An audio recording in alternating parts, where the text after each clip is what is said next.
تو بھائی فرشتے نہ کھاتے نہ پیتے، سمجھ آ رہی؟ اور نہ فرشتے جو ہے وہ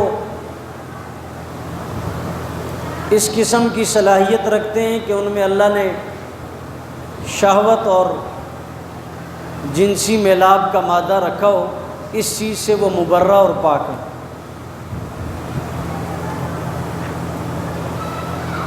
تین قسم کی مخلوقات ہیں، انسان، جنات اور کون؟ جانور۔ انسان کی پیدائش میں آگ کو بھی دخل ہے، پانی کو بھی دخل ہے، مٹی کو بھی دخل ہے۔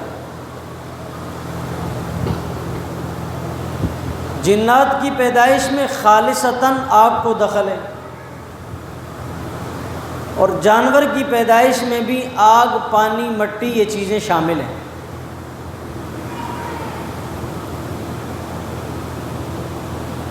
جنات نظر نہیں آتے اور انسان نظر آتے، اور جانور بھی نظر آتے۔ ان تینوں میں بے اعتبار افضل کون ہے اور اعلیٰ کون ہے؟ جی انسان۔ اس بات کو آپ مانتے ہیں؟ جی مانتے ہیں۔ انسان کو ہی اشرف المخلوقات کہا جاتا ہے،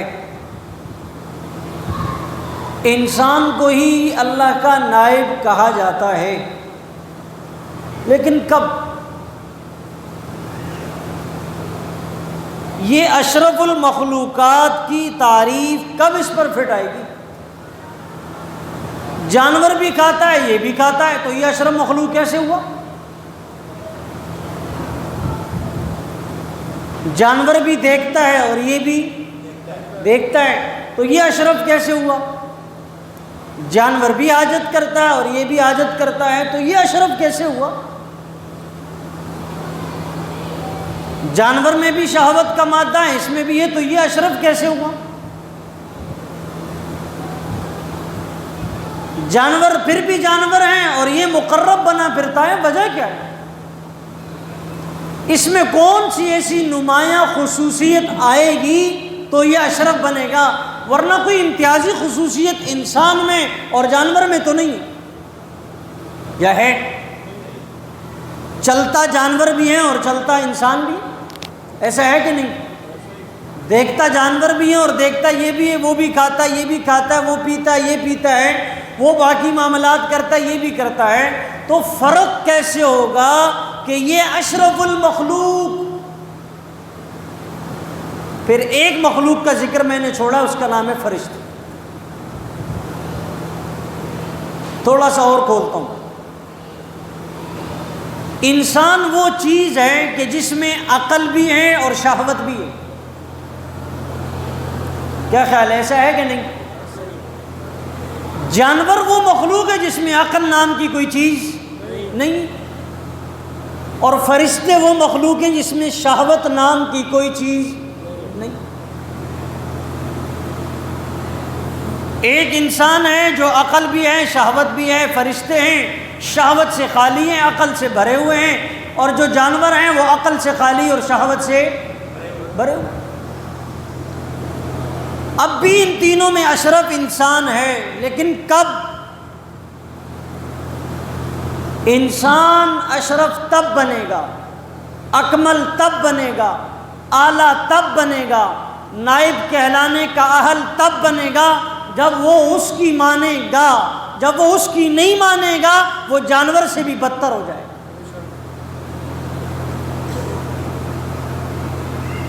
بس اتنا سا فرق ہے۔ 1,24,000 انبیاء انسانوں کے پاس بھیجے گئے، جانوروں کے پاس کسی جانور کو کسی نبی نے تبلیغ کی ہے؟ نہیں کی، اس لیے کہ وہ احکامات کا مکلف ہی نہیں۔ لیکن یہ انسان جو جانور سے افضل ہو رہا ہے، فرشتوں سے افضل ہو رہا ہے، اس کی ایک وجہ ہے، جو یہ نواب بنا پھرتا ہے، اس کی ایک وجہ ہے کہ ان قرآن کی آیتوں پر اگر اس کی زندگی ہے تو اس کی پرواز فرشتوں سے اعلیٰ ہے، اور اگر اس نے قرآن کو اٹھا کر الماری میں رکھ دیا ہے، تو اللہ کا قرآن اسی آیت میں کہہ رہا ہے ان شر الدواب، زمین پہ جانور بھی چلتے ہیں، انسان بھی چلتے ہیں، فرمایا ان چلنے والوں میں سب سے بدتر وہ چلنے والا ہے جو عقل رکھنے کے باوجود، کان رکھنے کے باوجود اللہ کے حکموں کو سننے کے لیے تیار نہیں ہے۔ اللہ خود فرما رہے ہیں، جو میں نے آیت تلاوت کی یہی بتانا چاہتے ہیں۔ کیا فرمایا؟ ان شر الدواب، عجیب ضابطہ ہے عربی کا، مد لگایا اس پر، مد 5 حرفی مد، تاکہ تمہیں پتہ چلے بات میں وزن کتنا ہے۔ باپ کبھی کسی بات کی اہمیت کو سمجھانا چاہتا ہے نا، تو بچوں کو کہتا ہے کان کھول کر سنو، یہ مد اللہ لگا کر بتانا چاہتے ہیں کان کھول کر سنو۔ باپ بچوں کو کسی بات کی اہمیت بتانا چاہتا ہے نا، کہتا ہے پھر تمہیں یہ باتیں کوئی نہیں بتائے گا۔ اللہ بتانا چاہتے ہیں بات اتنی اہمیت والی ہے کہ زمین پہ چلنے پھرنے والے جانور بھی ہیں اور انسان بھی ہیں۔ جانور احکامات کا مکلف نہیں ہے، انسان احکامات کا مکلف ہے۔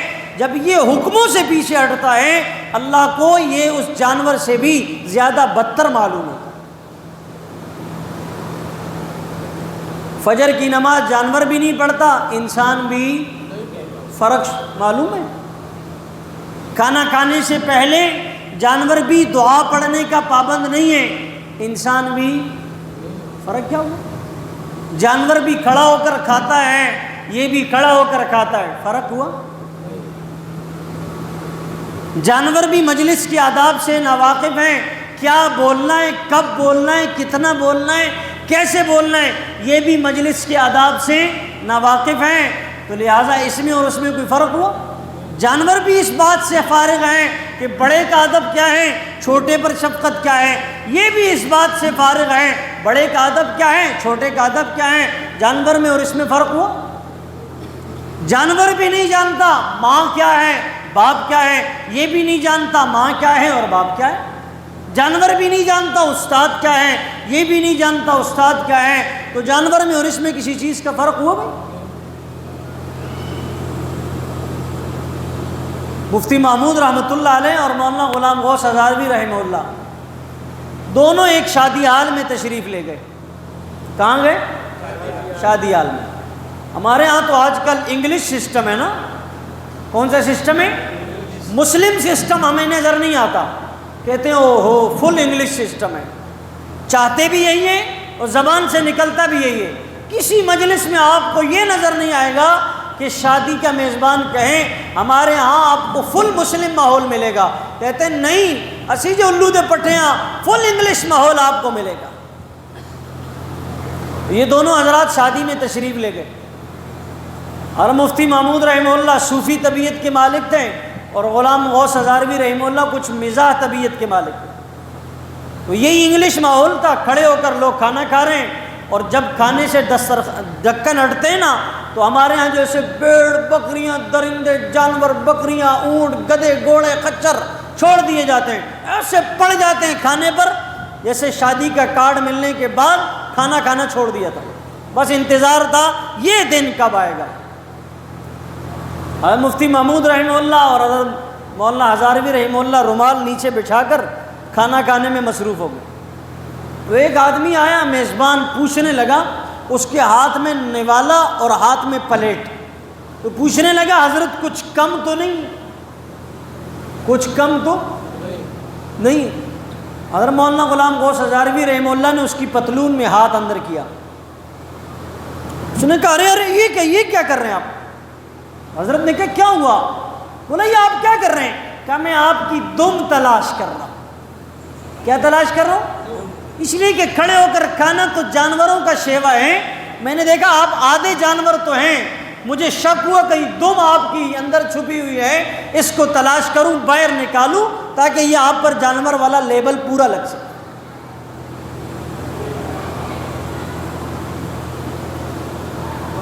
بتاؤ فرق ہے ہم میں اور جانوروں میں؟ جانور بھی جس پلیٹ میں کھاتا ہے اس کو اس کی تمیز نہیں ہے، اٹھا کر پھینک دی، جو بھی کیا۔ ہمارے ہاں بھی یہی ہوتا ہے۔ حضرت عمر خلیفہ نہیں، یہ حضرت ابو سلمہ رضی اللہ تعالی عنہ جو اللہ کے نبی کی ازواج مطہرات میں سے پہلے شوہر سے ان کا بیٹا تھا جس کا نام تھا عمر، بعد میں صحابی بنے۔ تو آپ بچپن میں اللہ کے نبی کے ساتھ کھانا کھا رہے ہیں، چھوٹی سی عمر میں، پلیٹ میں کبھی ہاتھ آگے جاتا ہے، کبھی آئیں آتا ہے، کبھی بائیں جاتا ہے۔ تو آپ نے حضرت عمر کا ہاتھ روکا، اس بچے کا ہاتھ روک کر کہا، بیٹا کل سم اللہ وکل مما یلیک، آپ کھانا کھانے سے پہلے بسم اللہ الرحمن الرحیم پڑھو، اپنے سامنے سے کھاؤ، یہ کھانا کھانے کے آداب ہیں۔ ہمارے ہاں بڑوں کو بھی شاید یہ جملہ معلوم نہ ہو، پلیٹ کے درمیان سے لقمہ بنانے سے حدیث میں ممانعت ہے۔ پلیٹ کے درمیان سے لقمہ لینے میں حدیث میں کیا ہے؟ ممانعت۔ اس کی وجہ فرمایا یہ درمیان میں اللہ کی طرف سے برکت اترتی ہے۔ امام جلال الدین سیوطی رحمہ اللہ نے اپنی ایک کتاب میں لکھا ہے، بچوں کی 5 باتیں اللہ کو بہت پسند ہیں، بچوں کی 5 باتیں، اور فرمایا یہ 5 باتیں بڑوں میں آ جائیں تو وہ بڑے بھی اللہ کو پسندیدہ ہو جائیں گے، اور اگر نکل جائیں تو قرآن کہتا ہے یہ بڑے بھی اللہ کو ایسے لگتے ہیں جیسے زمین میں جانور گھوم رہے ہیں۔ ہم سمجھتے ہیں نمازوں پر ہمیں سب کچھ ملے گا، نماز تو بھئی چارجنگ کا ایک ذریعہ ہے، بیٹری کو چارج کرنا ہے، تھوڑا سا باہر نکلے غفلت کا شکار ہوئے، دوبارہ نماز نے آ کر اس کو چارج کیا، باقی سارا دین 24 گھنٹے کی زندگی کا نام ہے۔ فرمایا پہلی چیز اللہ کو یہ بڑی بچوں کی پسند ہے کہ بچے کھانا اکٹھے بیٹھ کر کھاتے ہیں۔ کیا کرتے ہیں؟ لڑتے بھی ہیں نا، تھوڑی دیر کے بعد ایک جگہ جمع ہوتے ہیں اور کھانا کیا کرتے ہیں؟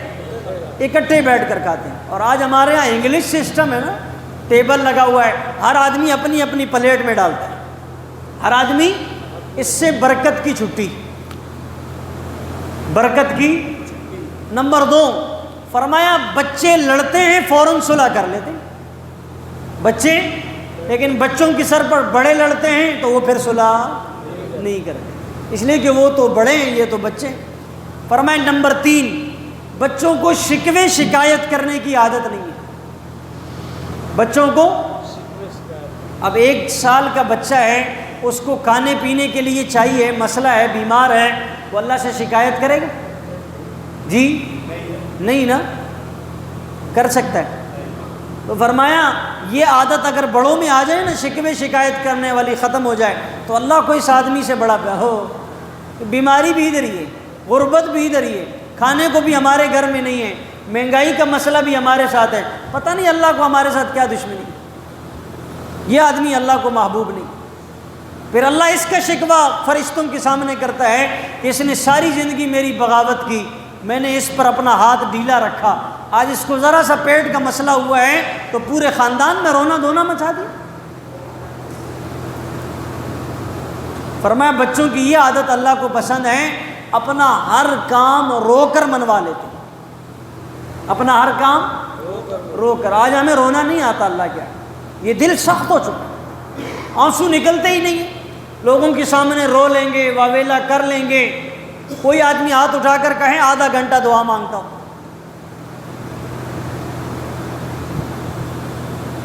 بس 20 منٹ والے، 10 منٹ والے، 5 منٹ والے،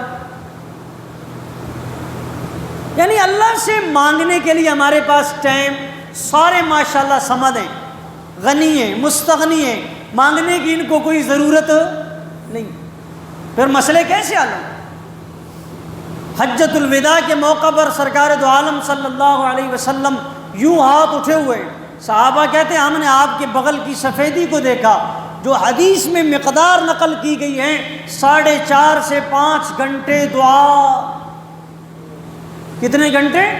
یوں 4.5-5 گھنٹے اللہ کے نبی کے ہاتھ اٹھے ہوئے۔ کیا پکڑوں؟ ہم دعا کیسے کرتے ہیں؟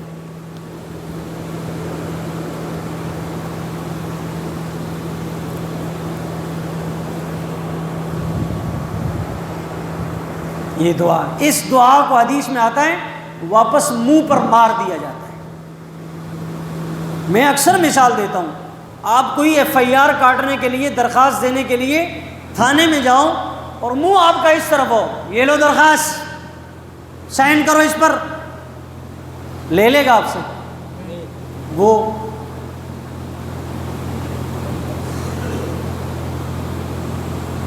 پھر مسئلے حل ہو جائیں گے۔ وظیفے صبح شام وظیفوں پر لگے ہوئے، پڑھتے رہو تسبیحاں، 500 نہیں 5000 دانے کی تسبیح پڑھو۔ اللہ بھی کہتا ہے اللہ علیم، میں بھی جانتا ہوں کیویں آیا ہے۔ صحابہ کی زندگی میں وظائف نہیں ملے ہمیں، صحابہ کی زندگی میں ہمیں رونا ملتا ہے، تڑپنا ملتا ہے، آہوزاری ملتی۔ جب یہ گھروں سے نکل گیا تو پھر کہاں سے مسئلے حل ہوں گے؟ لوگوں کے سامنے روتے رہو روتے رہو روتے رہو۔ کبھی کسی کے سامنے رونے کے بعد اس نے جیب سے نکال کر کچھ دیا، الٹا تو آپ کو تانے بھی دے گا، بس کرو یار، ہر وقت روتا ہے، کبھی تو شکر کیا کرو۔ ایسا ہے کہ نہیں؟ لیکن اس کے سامنے رو تو وہ ایک آنسو بہنے پر کہتا ہے چل یہ لے جا مزے کر۔ مولانا ذوالفقار نقشبندی صاحب فرمانے لگے، عرفات میں ایک آدمی کھڑا دعا مانگ رہا تھا، اللہ سے کہتا ہے یا اللہ 62 کروڑ روپے دے۔ دیکھو آپ لوگ بھی کہتے ہیں 62 کروڑ، اس لیے کہ میں نے کل بھی کہا ہم اللہ سے مانگنے کا وہ اسٹائل ہے جو سرکاری افسر سے چھٹی مانگنے کا اسٹائل ہے یا کسی سے قرضہ مانگنے کا اسٹائل ہے۔ مانگو تو صحیح اس کے سامنے، پھر دیتا ہے کہ نہیں دیتا۔ تو بھائی گزارش یہ ہے، انسان فرشتوں سے اعلیٰ پرواز کا مالک تب بنتا ہے جب وہ اللہ کے حکموں پر زندگی گزارتا ہے۔ جب اللہ کے حکموں سے نکل جاتا ہے پھر وہ جانور سے بھی بدتر ہو جاتا ہے۔ یہی پیغام قرآن کا ہے، یہی پیغام صاحب قرآن کا ہے، یہی پیغام صحابہ کا ہے، یہی پیغام تبلیغ والوں کا ہے۔ سمجھ آ گئی؟ تو یہی باتیں اللہ فرما رہے ہیں۔ فرمایا ان شر الدواب، دابہ کہتے ہیں زمین پر چلنے والا، چاہے وہ جانور ہو، چاہے وہ گدھا ہو، گھوڑا ہو، خچر ہو، انسان ہو، کیڑا مکوڑا ہو، کچھ بھی ہو، اس کو دابہ کہا جاتا ہے۔ کہتے ہیں ان شر الدواب، زمین پر چلنے والے سب سے زیادہ برے وہ ہیں عند اللہ، اللہ کے نزدیک، الصم جو بہرے بن جائیں، البک جو گونگے بن جائیں۔ کیوں؟ الذین لا یعقلون، اور بات کو سننے کے بعد، سمجھنے کے بعد، عقل ہونے کے باوجود بھی اس پر عمل پیرا نہیں ہوتے اور بات کو سمجھنے کی ضرورت محسوس نہیں کرتے۔ اللہ فرماتے ہیں مجھے سب سے برے یہ لوگ۔ اللہ ہم سب کی حفاظت فرمائے۔ اللہ